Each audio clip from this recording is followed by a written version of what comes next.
All right, fun night tonight, science updates. So we'll just get started. Um, I am Mary Jo Dorman, and I'm going to introduce them in just a minute. Thanks, Bruce. I won't forget.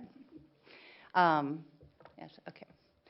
So just a reminder, science went into revision, new standards for revision in 1819. They were approved at the end of May 2019.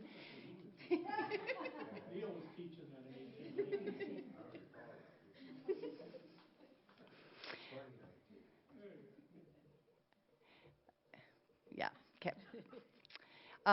Anyway, so K-12, all the science teachers, elementary, Southwest High School, have been working really hard, learning the new standards, figuring out how we're going to teach the new standards, and just wanted to do that overview with you again to say it's been a long process, a lot of hours by our staff going through the standards, because it has been a significant shift in the way we teach and what the standards are. So, but there's just a graph again for you that this year K-5 adopted the new standards, and then next year, 8th grade will be adopting the new standards. So, Ashley, next page. So again, when we talk the big shift, it's mainly at the high school as far as a content shift. So 6th grade, well, in Southwest, 6th grade has moved from physical science to earth science. That's what they implemented last year. 7th grade stayed the same with life science. And then next year, 8th grade had been teaching earth science, will be moving to physical science. And so we've been doing a lot of work. Again, this has been a K-12 big adoption, lots of hours put in it. But 8th grade will be ready to go is the plan for next year. And then the following year, 9th grade will move to earth science. And then that will, in 2024-25, that will become a grad requirement that all high school students graduate with earth science 4 years later. Kind of said everything on the bullets there that you can read, but yeah, if you ever want more info on science, MDE has a page just dedicated for science. You can look at the standards. All the details are on the MDE page. So I'm just giving the 8th grade update. We did do this at the district curriculum, just did an overview of where 8th grade is at. So again, the teachers have been working on the new standards for the last couple of years. We're preparing to adopt next year or implement next year. And they've been doing this through, their virtual days, their PLCs, just time before and after school with their teammates. And then we started in January looking at different companies. Once we had were well versed on the new standards of, okay, what resources are out there for us to utilize in the teaching of science in 8th grade. And so, you start with a broader view, get the info from curriculum companies. We narrowed it down to 3, and then we started official curriculum presentations. And that's the companies come in, they present. In this case, they were virtual, but nonetheless presented their product. And then we did another presentation to get more in depth and finally narrowed it down to one company we're looking at. And so right now we're in the stage of a full review. We have references out to other districts that we're talking to that use the curriculum. We look at the Minnesota alignment to the curriculum. So again, it's a big project, but it's great work. And we also look at the vertical alignment. So again, this is physical science for 8th grade we're looking at. So our chemistry and physics teachers at a 10th, 11th, and 12th grade, well, 11th and 12th for chemistry and physics, are also part of it because we want to make sure what we're doing in 8th grade then rolls into their coursework as they head into 11th and 12th grade. So that's the update on where we're at with 8th grade science. Any questions on that? Are you working through the licensure issues? So in Albert Lea, we're lucky because most districts are suffering for not having licensed earth science teachers. So we have, right now, appropriate licensure areas for all our teachers. So we're having to realign based on the grade levels. So, i.e. Ken Fiskus, had been teaching 8th grade. Makes sense. He'll be a earth science teacher down the road, and he knows that. I mean, he's licensed. He was almost an astronaut in space, so couldn't ask for a better guy to teach earth science, and as well as another teacher's earth science. So far we're working through it. Districts that don't have earth science teachers, and there's very few in college getting the earth science licensure. So it's a issue across the state. MDE is giving districts waivers for this time, that if you don't have an earth science teacher, it will be approved. Don't know what the long-term solution is. They haven't really stated that, but people will be working out the licensure areas. Just as a past earth and physical science teacher, I think it's kind of interesting that making that shift for freshmen, especially when they're going into the physics and chemistries when it comes to their junior, at least sophomore, junior, senior year. What was a little bit of background without taking a lot of time? I thought it's kind of strange that all of a sudden we're going to make this big shift for the kids.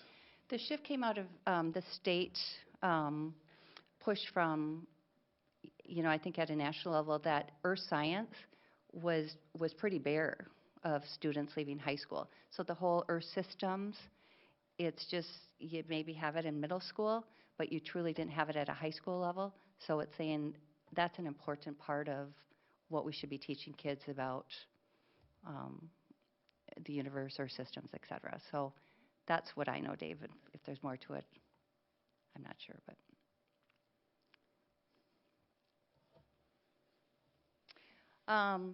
Before I get on to the great guest speakers we have tonight, I just want to share, I guess I did put this in the board update because Kim said, hey, great news on this. I'm like, I'm talking about this tonight. But I did put this in my news from Friday to you, that we will have a partnership with the Hormel Institute, the school district.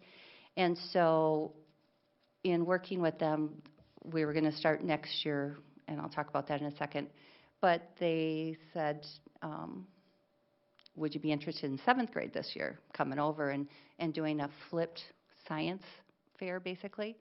So and I'm like, if we can work it out, I'll, connect with our 7th grade teachers and principal, and yes, we would definitely be over. So we'll be taking all 7th graders over, not at the same time, but they're going to give them a tour of the Hormel Institute, and there's 24 active labs working on cancer research. Well, I listed some of the things, but it's a great place. And to get kids over to an actual research facility would be amazing. So we'll be doing this one day in April, where half the 7th grade class will go in the morning and the other half in the afternoon. So it's a half-day experience. But they'll get a tour to see what the science labs look like. They'll get to meet the scientists, because the scientists are going to basically put on a science fair for them. They're going to show what their project is, what the details more of the project, some of the obstacles they're running into. But basically, they said they'll call it a flip science fair, so kids can see what that looks like from an actual scientist's perspective. And they also have, it's called a Cryo Em microscope. It's the only one in Minnesota. It's one of the most powerful microscopes out there.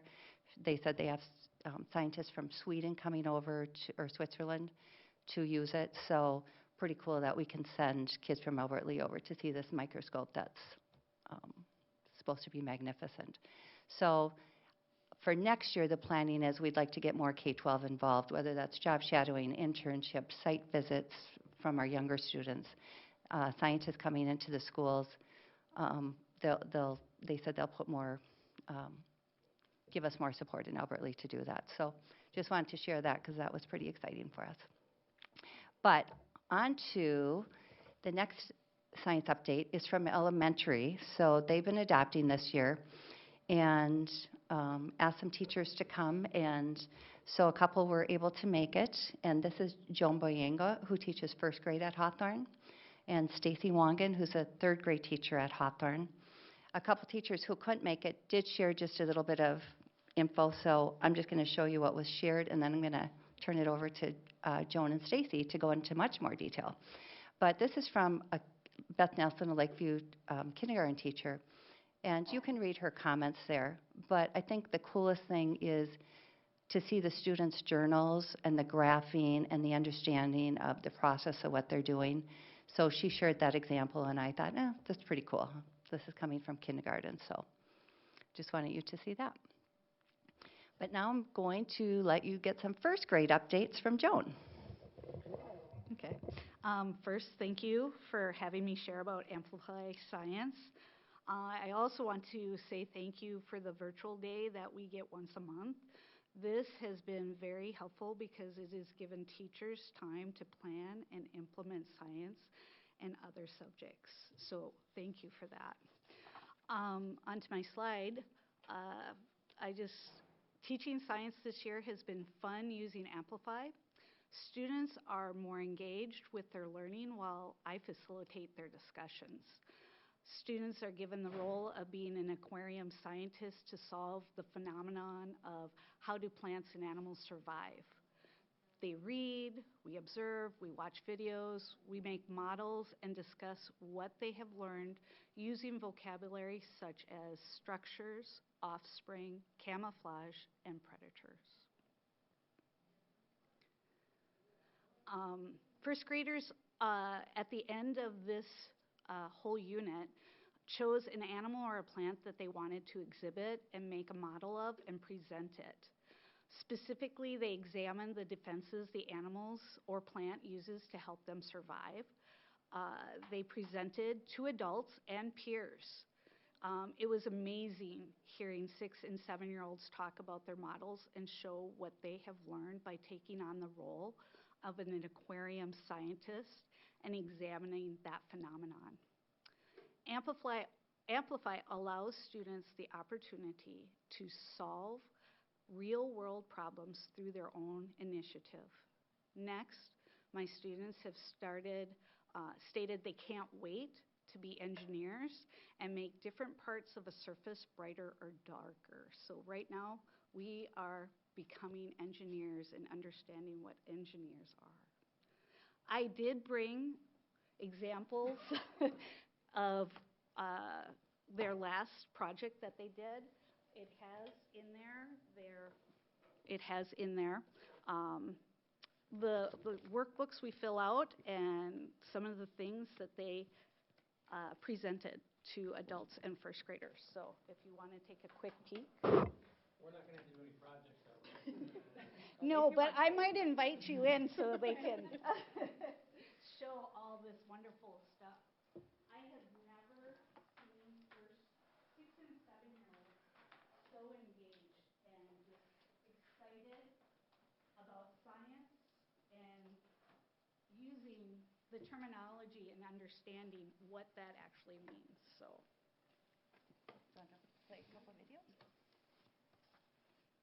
Mine is a pufferfish, and mine has spikes, and mine can survive because it has spikes. Okay. And mine don't want to get eaten.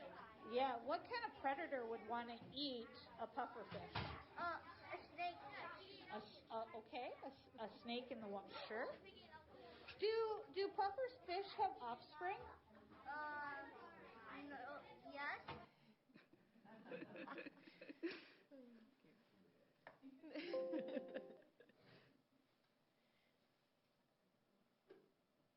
Okay, this is a model about a pufferfish. Pufferfish can survive because it uses spikes to not get eaten by a predator.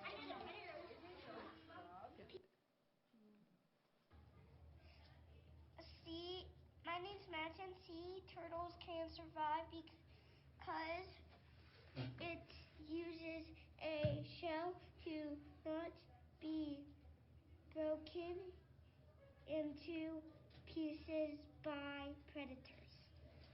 So tell me, do sea turtles have offspring? Yes. Yes.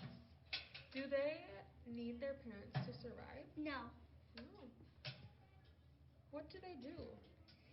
They use their shells. They use their shells. Because they go inside them. They protect. Is there a predator sea turtle might have? Yeah. Do you know what that would be? Yeah. What? A shark. A shark? Ooh, that's a good one.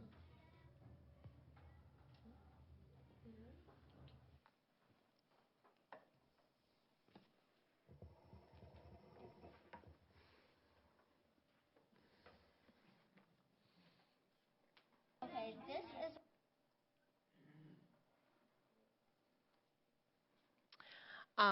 As Mary Jo said, my name is Stacy Wong and I teach 3rd grade. So we are in our 2nd unit through our science curriculum through Amplify. What I've seen this year is that Amplify has made science come alive for the students. Not only are they being able to explore so many different topics, but they're able to be put into different roles. So our first role in our first unit was that they were engineers for a train company trying to sell a city on a floating train. And citizens were concerned about how this train floated. So they had to figure out and answer the question, why and how is the train rising and falling from the tracks? So they were able to, we used magnets, we used all different kinds, so it was all about forces. So that was our first unit. The second unit we're currently in is the students are wildlife biologists, and they are exploring traits and characteristics of animals. For me, this is what I really enjoy teaching them. It's exciting for me. They are being able to do different activities with the common question for the unit. It's always that they're wildlife biologists. It's a common thing throughout the entire thing, but they explore different topics. So we started off exploring and characterizing birds, looking at their similarities, looking at their differences in different animals. So we started off by talking about how we're all organisms and how that makes us all similar. We could categorize ourselves all as that. And then we started breaking it down smaller and smaller and smaller into now we're just concentrating on this category of birds. And they were able to characterize these birds based on different similarities and differences. So there was like 2 cardinals, so the kids were able to put those together because they were both red. And then there was 2 different kinds of ducks. So we talked about that. But then we also talked about the similarities and differences as a whole of the 8 different bird cards. So they were talking about how their feet looked different, how there was ducks had webbed feet, there was the eagle that had talons, all these different things that they were looking more and more into that they never really would have saw otherwise. The last part of the unit with these birds was we categorized them based on how they sounded. So the kids were able to hear each of the different bird sounds, and listening to them try to characterize why they sounded to get the same or different was kind of fun. How they said, well, these ones tweet a little bit more than these ones. And so then we really started talking about, okay, let's dive deeper into it, thinking about, well, these 4 could be categorized as songbirds, and these others would be in the other type of category. So it's been really fun. The kids are engaged. They love all the activities that they get to do. It's not a lot of just sit and me talking. It is me introducing the topic, and then they are working. I'm just there as giving them different ideas as kind of a facilitator, and I get to step back. And they're engaging in their own learning, which is really fun for them and fun for me to see. I've enjoyed seeing the students using different thinking skills, problem-solving skills, looking into things a lot deeper than they ever have in the science that we've had before. Some of my students, they gave me some quotes. They said, it's so fun, I love science, and it's one of my favorite subjects now, which I thought was key, that they said now that it's one of their favorite subjects. I love science because I can discover and learn new things, and all the different activities we do are so much fun. So it's been really fun to see them engaged in their science and being able to dive deeper into different things. They love the part that they are the role of the wildlife biologist or the engineer, and they enjoy that part of it. It kind of makes them buy into it a little bit more, puts them into the curriculum a little more.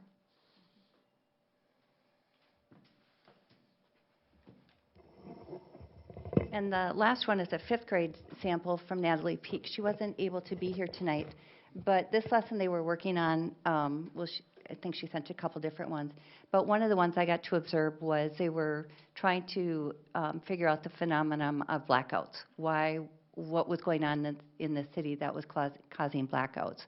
So the discussions and the engineering and looking at all the problems to the solutions has been really fun. So Ashley, do you want to click on one of the videos? Sticky? Okay, how long does it take to pour? Sticky. How long does it take to pour? How do we write, Miss P? Yes. How do we write like? It's all out. I got it out. Sometimes you open it again. Water. And then, oh, it's red. Okay, now close it. Now mix it. Oh my god, it's really hot. Mix it in there good like this. It's pink. It's pink. That's that hot. Let me see. So hot. Is it? Huh. Interesting.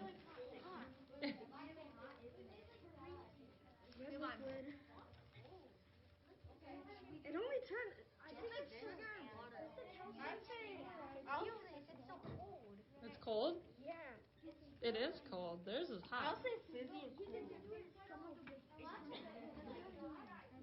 Using baking soda and. So I think that was a good example of what Stacy's saying, well, and Joan, of all the hands-on of, it wasn't the teacher saying different chemicals will create different heat reactions. It was the kids were seeing, oh, some of the chemicals they were using were creating cold, some hot. And so you can see the learning coming from the kids on the differences and not just a teacher telling. So it's been great. So any questions for us? A couple. These workbooks or pamphlets or whatever, I'm assuming that is the textbook, a collection of those. So there's no big hard copy. And these are obviously consumable. So we get a new set of those pages every year then. Yeah, so the plan with the consumable is they're also all PDFs. So Amplify said, first year, here's a workbook. Next year, teachers say, I don't know that I'd use every single page there. Here's a PDF, you can print them off. So we don't know yet. We'll be meeting in April to say what's the next step for next year, but no formal textbook for kids. And the platform is very online. I use a lot. Not only is it a teacher's manual, but also Amplify has created a slideshow presentation for each unit, like topic 1.4, and everything you need is really there. So it's projected for the kids too. So I can project what book page they're going to work on, or we can do it together. And that's been really nice for me. I like that. The kids like that it's up there and they can see it instead of me just reading it to them. Yeah, it's fast things change. It seems to me that since I left the scene in 2014, the textbooks were still the mode. But a big part of those textbooks was an online aspect, which provided a lot of resources for staff. And I'm thinking that that's probably getting to be more and more the norm. The big old textbook went out with a hula hoop. So, yeah. Another question. Each one of these packages then deals with the particular aspect of the subject then, right? And so you have various packets that deal with various aspects. And I would assume then that these packets are constructed in a manner which would deal with each of the standards that are presented by the Minnesota Department of Education, right? Mm-hmm. And standards are statewide, but they're pretty much in line with national standards by the National Council of Teachers of Science and so on. Correct. So there's kind of a unity in them. Mm-hmm. All right. We also have little readers that are in our kits, which aren't consumable. We just bring those out and the kids get to use those as part of their becoming a scientist. Their investigation is not only in videos, but also we open up books and we go through those books and talk about what they see, what they're reading. Great. Two things pop into my mind there. The reading level of these books obviously are going to be appropriate for the grade that the students are in. And number two, I'm really glad to hear that there's a vocational training aspect of curriculum these days so that students can learn about careers, possible careers, and not just have to kind of infer what those careers are. They're directly presented. Good. And the readers are also online, so that there is a aspect where the kids can have them read to them, and there is also a Spanish version also. Final question. How does this differ, in a short summary, how does this differ from the way we were doing it before? We're both like, get this one. Okay, so what I used to do, we had a thick workbook, and I did all the talking, a little bit from the students, and then it was a lot of copy what I write. We had some investigation, but it was not, I drove that investigation, where now like Stacy and I, we just sit back and we just facilitate, and it's coming organically from them. Like, we're talking about engineers that are solving problems, real world problems, and we have a little reader. We've just gone through that, and the kids got to explore and see, well, like, why do we have lighthouses? What was the problem? Here was the solution. And so we're talking about light and dark, shadows. We're going outside, even at recess. It's like, I have first graders coming up and they're like, look, the sun is coming down on my back and I'm creating a shadow. My next question is, I wonder if we come out tomorrow and it's all cloudy, will we still have a shadow?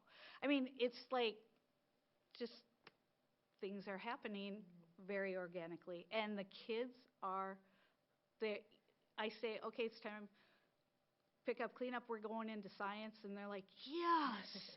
I mean, when you get the yes, we've got something good going here. And in past curriculums, at least at the third grade level, the big textbook was well above their reading level. Yeah. So it was me reading it to them, and some engaged, most probably not. And so this having minimal amount of reading day to day, but then when we do get out these books, they are at their level, or at least I'm able to pair them together, where you have one that is a more capable reader paired with somebody who maybe isn't, and they're able to work through it together. So short, and it's short, like short little paragraphs, which is that keeps their attention better.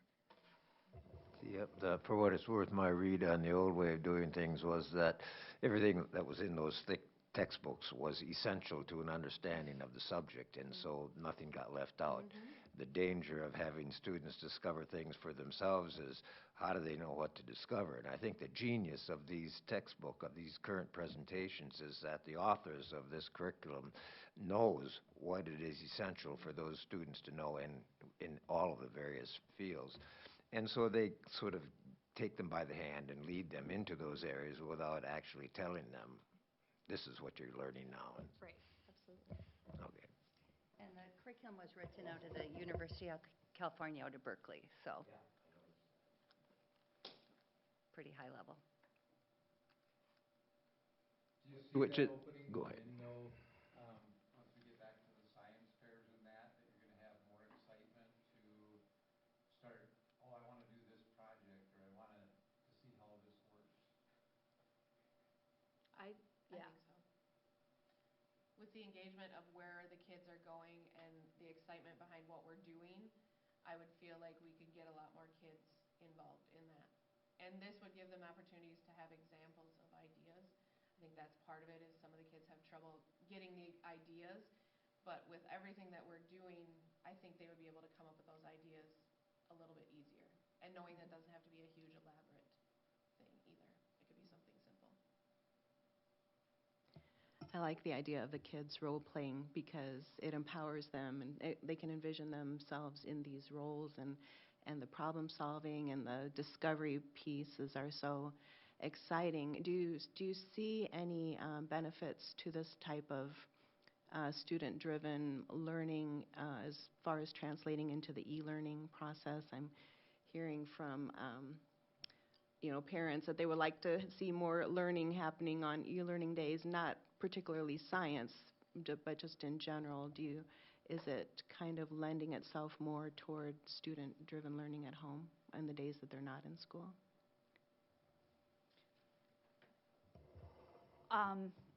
What I've discovered since we've had those e-learning days for teachers to plan, I have been able to dig into Amplify, and I have found like videos that could go and be presented on those e-learning days and on Seesaw and stuff like that. So, and actually I even watch those videos to help me make sure I'm facilitating or doing this the right way. So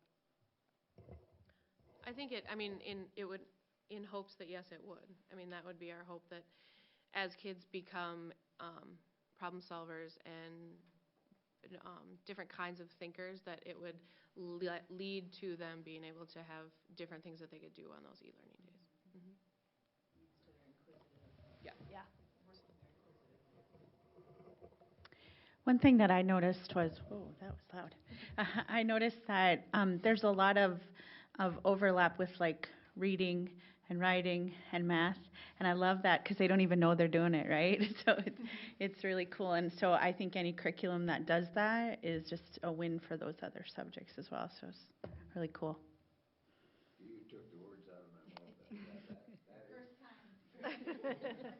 my mouth. That's beautiful. I mean, if students can make connections between their linguistic skills, language classes, English classes, and science and mathematics, because they really are all very much connected. I figured that out a long time ago, and it's something that if we can pull it off in presenting materials to our students to make them, the ugly suggestions out there that if you're good in math, well, you're no good in English, and that kind of is nonsense.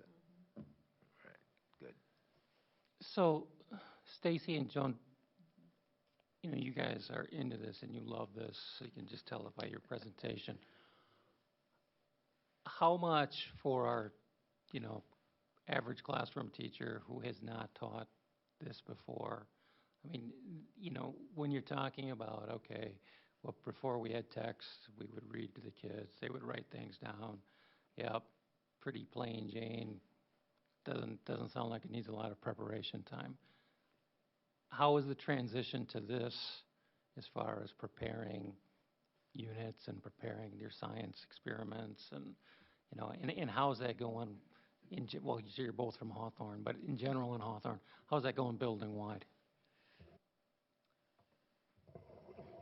Overall, starting any new curriculum is a big undertaking in planning, no matter what the curriculum. But based with this science, when I first saw the science curriculum and 6 ginormous totes were delivered to my room, it was a little bit overwhelming, seeing all these different things. Also exciting because there is all these things that I get to use to teach these kids. It has been a lot of planning. It's been putting together, all the materials that the kids have needed. So it has taken a lot of time prepping all that stuff and then just prepping for learning a new curriculum myself. And the biggest thing that I talk to my students about is that Mrs. Wangan is learning just like you are. This is new to everybody. And so they kind of like that I'm learning with them. And so that's helped, but it has been a big undertaking with planning, putting together the different experiments that you have to put together. It's been a lot, but also it's a learning curve of also there's things that the kids can do that I've had them help me with, and that helps. But the undertaking of the experiments and that planning and being ready every day to teach those different things has been a lot. But it's it's going okay, but it's been a lot, and the e-learning days have helped us be able to plan as a team also, with my other two third grade partners to see where we are and that kind of thing too, so. Yeah, I agree with Stacy, but like any new curriculum, we do that with all of them.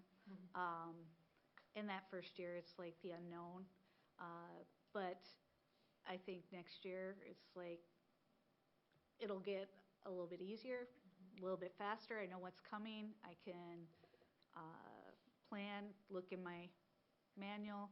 Oh yeah, this is coming up. So every year it gets a little bit easier, but that first year, rolling it out, lots of work. Quick question. Neil stole a couple of my questions, so I don't need to ask those. But Jill made me think of one. What are our online students doing? Are they using the same curriculum? No? Nope. Our fourth and fifth graders who are online are using Edgenuity curriculum. Okay. But Edgenuity has a list of things that parents should have at home to help with some of the experiments at home. Yep. You know, I think I shared this at the district curriculum committee meeting. You know, the last step of where we're at with 8th grade of getting references from other districts and digging in deeper before we make a purchase there is when, and these guys were both on, we formed a science committee of about 25 people, elementary teachers, to say, all right, let's move forward with science. And that was a couple of years ago. But one of the reference checks we did was out in New Ulm, and because they had adopted Amplify. And in talking to the principal there, it's like, okay, tell us concerns, new teachers, easeability to get in it, just, you know, all the questions you'd ask to make sure we're making the right decision. And he said, I'm going to tell you one statement, and I think that's going to help make your decision. He said, as an elementary teacher, you have to be a master of content of in many different areas, reading, math, science, social studies, social emotional. And he said what Amplify does is it levels the playing field for all teachers so that there's training videos before you do each lesson so you can watch it to understand why you're doing something. But then it's any teacher can grab onto it and they can run and they can make the science come alive in the classroom. Where before, you know, we all have our different likes of some content we really like over others, and that's just natural. And he said with science, he's like, everybody's teaching it. It's there for you. It's online. It's just fantastic to use. And I think that's what we're seeing across the district. If you go into any classroom, you hear these same great comments. And yes, it's a lot of work the first year. It will get better second year, third year, et cetera. But, I mean, I thought that was a great comment, and we're seeing that one come to life. So it was great to hear.